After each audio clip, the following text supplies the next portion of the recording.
Bonjour tout le monde. Nous sommes aujourd'hui ici devant l'ambassade de la Russie à Londres pour protester et demander l'aide de la Russie pour la défense de la démocratie en Côte d'Ivoire. Aujourd'hui, je vous parle. Depuis lundi, la France, l'armée française, a tué plus de 2307 civils à Abidjan seulement. L'armée française bombarde les hôpitaux, les supermarchés, les lieux d'habitation et ils ont des snipers qu'ils ont postés sur les tours du plateau pour tuer ceux qu'ils considèrent comme des supporters de M. Gbagbo. Il y a eu une élection en Côte d'Ivoire en novembre 2010. M. Gbagbo dit qu'il a gagné. M. Ouattara dit qu'il a gagné. M. Gbagbo a demandé à toutes les organisations impartiales de venir recompter les voix. M. Ouattara a refusé parce qu'il est supporté par M. Sarkozy, le président de la France. Ouattara a commis des fraudes massives dans le Nord.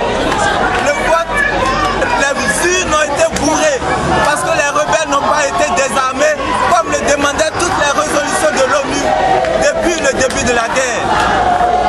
L'armée française, les forces onusiennes ont refusé sciemment de désarmer les rebelles pour pouvoir commettre cette fraude. Aujourd'hui, nous sommes dans l'impasse. À Diokwe, dans l'ouest de la Côte d'Ivoire, les forces de M. Ouattara ont tué plus de 800 civils lorsqu'ils ont pris la vie. C'est un crime de guerre, c'est un crime contre l'humanité, c'est un génocide en bonne et due forme, comme en 1994 au Rwanda, qui est en train d'être perpétré par les forces de M. Ouattara sous le commandement des forces françaises et de l'ONU, comme ça s'est fait en 1994 au Rwanda. Nous appelons tous ceux qui luttent pour la liberté, pour la justice, de venir supporter le peuple de Côte d'Ivoire. Le président Laurent Gbagbo a été élu et choisi par les Ivoiriens. Aujourd'hui, des milliers de gens qui ont formé un bouclier humain étaient prêts à mourir pour défendre leur choix. La Côte d'Ivoire ne peut pas rester éternellement une colonie française.